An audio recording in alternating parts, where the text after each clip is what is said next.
নমস্কার, আমি তরুণ ঘোষ। গতকাল যে থিয়েটার কমান্ডার বৈঠক ছিল, আমি আপনাদের বলেছিলাম থিয়েটার কমান্ডার একটা বৈঠক আছে, সেখানে প্রধানমন্ত্রী মোদী উপস্থিত ছিলেন অমিত শাহ, রাজনাথ সিং, এস জয়শঙ্কর, অজিত দোভাল এবং তিন বাহিনীর সেনাপ্রধান। বৈঠকটা ছিল থিয়েটার কমান্ড নিয়ে। এখন থিয়েটার কমান্ড নিয়ে একটুখানি আপনাদের বলে দিই। থিয়েটার কমান্ড অনেকেই জানেন, অনেকে হয়তো একটু কম জানেন, তাদের পরিষ্কার করার জন্য একটু বলে দিই। আর দ্বিতীয় পার্টে যাব ওই পণ্য বিষয়ক ব্যাপারটা নিয়ে। প্রথম পার্টটা এটা বলে দিই। তা থিয়েটার কমান্ড হচ্ছে এমন একটা কমান্ড, আমাদের তিনটে বাহিনী আছে, একটা হচ্ছে বিমান বাহিনী, একটা হচ্ছে নৌবাহিনী, একটা হচ্ছে স্থলবাহিনী। এই তিনটে বাহিনীকে একসঙ্গে নিয়ে একটা কমান্ড করার জন্য সেটাকে বলে থিয়েটার কমান্ড। সেখানে নৌবাহিনীর অফিস থাকবে, অফিসাররা থাকবে, নৌবাহিনীর সেনারা থাকবে, বিমান বাহিনীর অফিসে বিমান বাহিনীর সেনা, বিমান সেনার দক্ষ বিমান সেনার দক্ষ যিনি আছেন বিমান বাহিনীর তিনি থাকবেন, আর্মি যে জেনারেল আছেন তিনি থাকবেন, এবং ওখানে একদম আপনার রানওয়ে ফানওয়ে তৈরি করে একেবারে একটা কমপ্লিট এয়ারবেসও তৈরি করা থাকবে, যেখানে ঝটপট তিনটে বাহিনী একসঙ্গে বসে এক ছাদের তলায়, যাকে আসতে হবে, সময় নষ্ট হবে না, ফটাফট ওখানে সিদ্ধান্ত হবে। সিদ্ধান্ত হওয়ার সঙ্গে সঙ্গে কন্ট্রোল রুম তিনটে থাকবে, তিনটে কন্ট্রোল রুম থেকে সব জায়গায় বেরিয়ে যাবে মেসেজগুলো, এবং যে যার কাজগুলো করতে আরম্ভ করে। সেটা হচ্ছে থিয়েটার কমান্ড। সেই থিয়েটার কমান্ড তৈরির একটা কাজকর্ম চলছে, তার ফাইনাল মিটিং ছিল গতকালকে। এইবার থিয়েটার কমান্ডে যথারীতি বাংলাদেশের প্রসঙ্গ উঠে আসে। যেটুকু শোনা যাচ্ছে সেটুকু হচ্ছে যে খুব শীঘ্রই ফোর্স মুভমেন্ট শুরু হয়ে যাবে, যে কোনো দিন, সেটা কালকে হতে পারে, পরশু হতে পারে। এখন আপাতত ওখানে 60,000-70,000 মতো ফোর্স আছে, এবং কাশ্মীর থেকে কিছু ফোর্সকে নিয়ে আসা হবে, এবং লাদাখ এবং আপনার প্যাংগং লেক টেক ওই সমস্ত অঞ্চলে, যেহেতু চীনের সঙ্গে এখন একটা রফা হয়েছে, সেখানে যে এক্সট্রা ফোর্সগুলো আছে সেই সমস্ত ফোর্সগুলো এনে সমস্ত বাংলাদেশ বর্ডার, ভারত বাংলাদেশ বর্ডারে যত সীমান্ত অঞ্চলগুলো রয়েছে প্রত্যেকটা জায়গায় একেবারে লাখে লাখে ফোর্স একেবারে জমা করে দেওয়া হবে। সেটা ঠিক কবে থেকে শুরু হবে এবং কতদিন লাগবে তা আমি জানি না, আমি এই খবর এখনো পর্যন্ত পাইনি। তবে ফোর্স মুভমেন্ট কিন্তু খুব শিগগিরই শুরু হয়ে যাবে। তার মানে এবারে একটা মোটামুটি রণদামাবা বেজে যাওয়ার সময় হয়েছে। কারণ যে হারে উৎপাতটা বাড়ছে না, ভারত খুব বেশি দেরি করবে না। আর নিশ্চয়ই ডোনাল্ড ট্রাম্পের ওখান থেকে কোনো রকম সহমত একটা পাওয়া গেছে, এবং তিনি গ্রিন সিগন্যাল দিয়েছেন খুব সম্ভবত।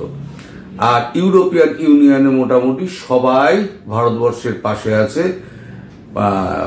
ব্রিটিশ পার্লামেন্টে তো তুফান উঠে গেছে, সেটা হচ্ছে আপনার ডেভিড ল্যামিকে সবাই চেপে ধরেছে, আপনি কি করছেন, বাংলাদেশে এরকম হিন্দু নির্যাতন হচ্ছে, একেবারে সে নিয়ে একেবারে ডেভিড ল্যামিকে চেপে ধরেছে।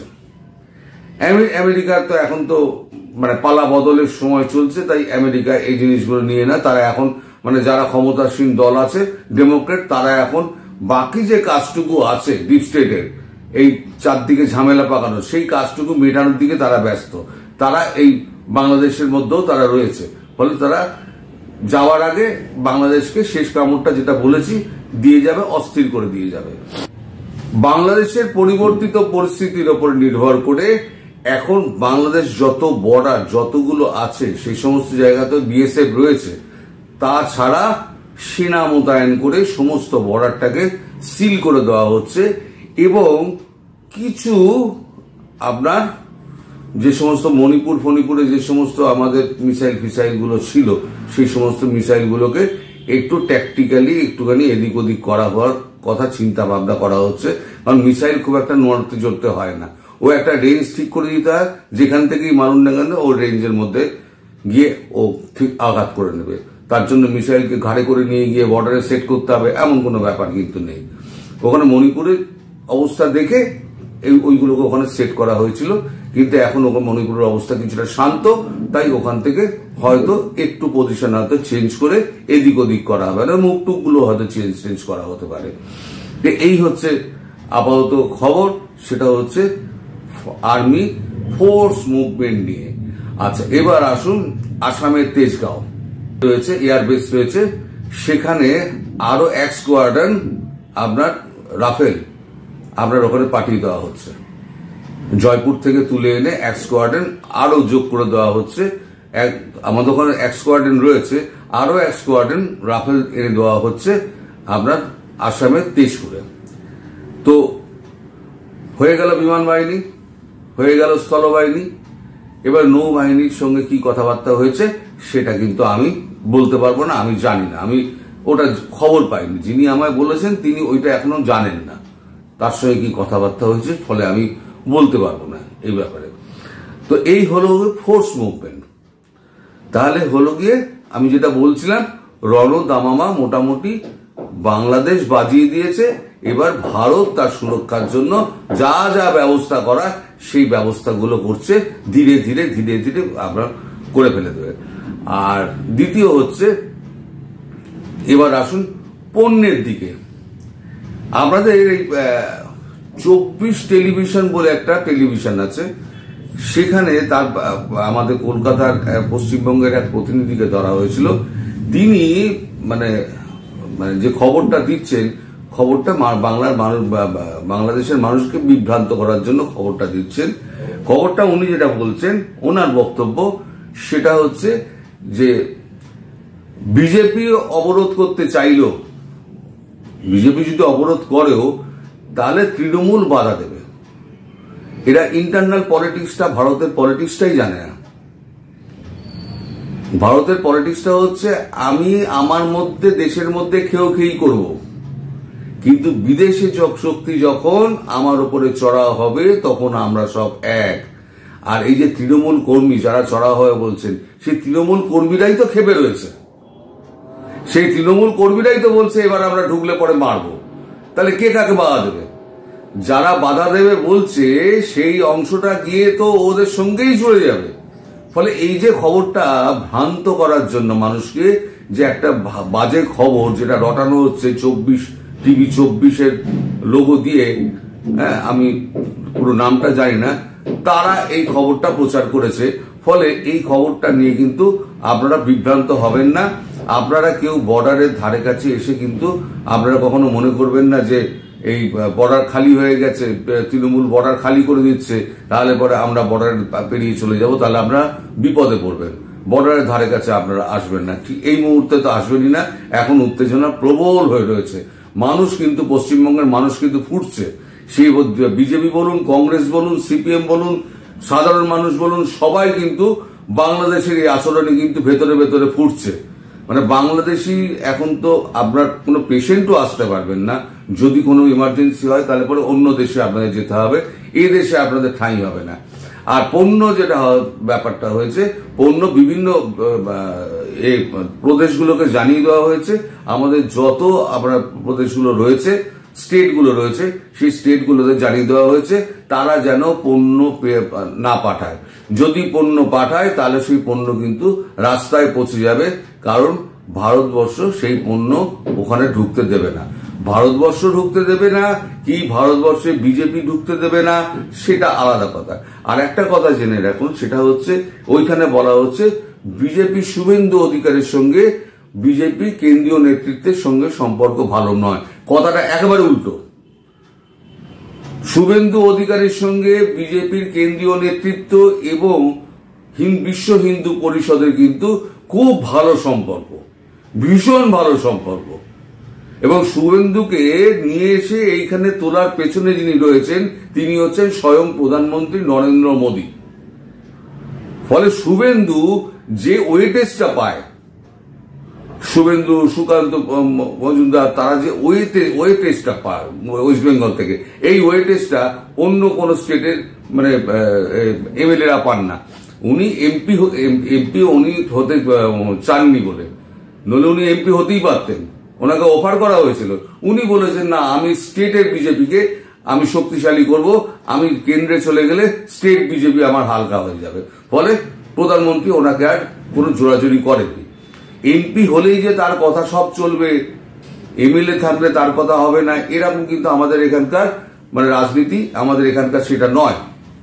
ফলে শুভেন্দু অধিকারী যেটা বলেছেন সেটা জানবেন যে দলের শীর্ষ নেতৃত্বের সঙ্গে কথা বলেই করেছেন, নইলে তিনি এত বড় সিদ্ধান্ত একা নিতে পারেন না।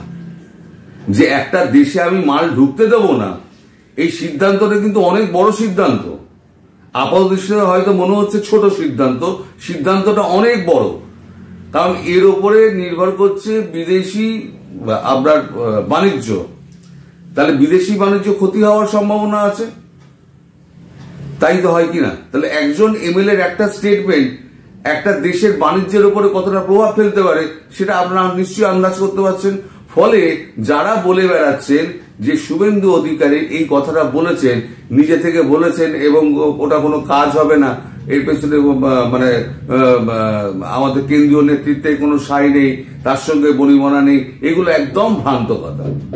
আপনি দুয়ে দুয়ে চার মেলান, দেখলে আপনার হিসেব মিলে যাবে যে যেখানে বৈদেশিক নীতি এবং বৈদেশিক বাণিজ্যের সম্পর্ক রয়েছে, টাকা পয়সার সম্পর্ক রয়েছে, সেখানে একজন এমএলএ এর কথা বা রাজ্যের একজন বিজেপি নেতার কথা মেনে কেন্দ্র সরকার চুপ করে বসে থাকবে? হয় কখনো? আপনাদের হিসেবে বলুন, কখনো হয়? সুতরাং যারা এই খবরগুলো রটাচ্ছে তারা বিভ্রান্ত করার জন্য রটাচ্ছে। আপনাদের দেশে কিন্তু এই মুহূর্তে এখন কোনো মাল যাবে বলে আমার অন্তত মনে হয় না। কারণ আমি খোঁজ খবর নিয়ে কথাটা বলছি, না খোঁজ খবর নিয়ে বলছি না। এবার কিছু কিছু ক্ষেত্রে হয়তো আপনার দেখবেন যে ট্রাক ঢুকছে, সেগুলো হয় কি, ওই যে আপনার এলসি করা থাকলে যে ট্রাকগুলো ছাড়তে হয় না, ধরুন 3 মাস আগে কেউ এলসি করে রেখে দিয়েছে, পাঞ্জাবের পেঁয়াজ এলসি করে রেখে দিয়েছে, সেই পেঁয়াজটা যখন আসবে সেই ট্রাকটাকে কিন্তু ছাড়তেই হবে। যে আলুটা পাঞ্জাবের আলু যেটা নিয়ে আসা হচ্ছে, বা পশ্চিমবঙ্গের যে আলুটা এলসি করা রয়েছে, পশ্চিমবঙ্গের আপত্তি থাকা সত্ত্বেও যেহেতু আগে এলসি করা হয়েছে, এই সিদ্ধান্ত হওয়ার আগে যখন এলসি করা হয়েছে, সেই এলসি অনুযায়ী, সেই চুক্তি অনুযায়ী, কারণ টাকা তো নিয়ে নিয়েছে পশ্চিমবঙ্গ ব্যবসায়ী, এবং তার ট্যাক্সও সরকারকে দিয়ে দিয়েছে। এবার গাড়ি যখন যাবে সেই ট্যাক্সও সরকারই নেবে। ফলে সরকার বাধ্য ওই মালটাকে ছেড়ে দিতে, এবং যারা বর্ডারে থাকবে তারাও ছেড়ে দিতে বাধ্য, কারণ তাদের কাছে ভ্যালিড এলসি নিয়ে যাচ্ছে। এবার ওপারেও যখন গাড়ি যেগুলো থাকবে, যখন আমাদের এখানে কিছু যদি আশা থাকে, আদৌ থাকে, তাহলে যদি ওই গাড়ি বাংলাদেশে আসে এখানে, তাহলে পরে তাকেও কিন্তু ছেড়ে দিতে হবে। ফলে এই যে বাণিজ্য ওই আপনার বিজেপির একার ওপর নির্ভর করছে, তো এইটা টিকবে না, এইগুলো কিন্তু ভুল কথা, ভ্রান্ত কথা, মানুষকে বিভ্রান্ত করা হচ্ছে। তাহলে এই হয়ে গেল দুটো খবর আপনার। একটা হচ্ছে ফোর্স মুভমেন্ট খুব শিগগিরই শুরু হয়ে যাচ্ছে, এবং দ্বিতীয় হচ্ছে পণ্য রপ্তানি আপাতত বন্ধ। আপনাদের ওখানে ভারতীয় পণ্য এখন ঢুকবে না, এটা মোটামুটি জেনে রেখে দিন। এইবারেতে আপনারা কি করবেন এটা আপনাদের সরকারের ব্যাপার, আপনাদের উপদেষ্টাদের ব্যাপার, আপনারা উপদেষ্টারা বুঝে নেবেন। সবাই ভালো থাকবেন, সুস্থ থাকবেন এবং সাবধানে থাকবেন। নমস্কার।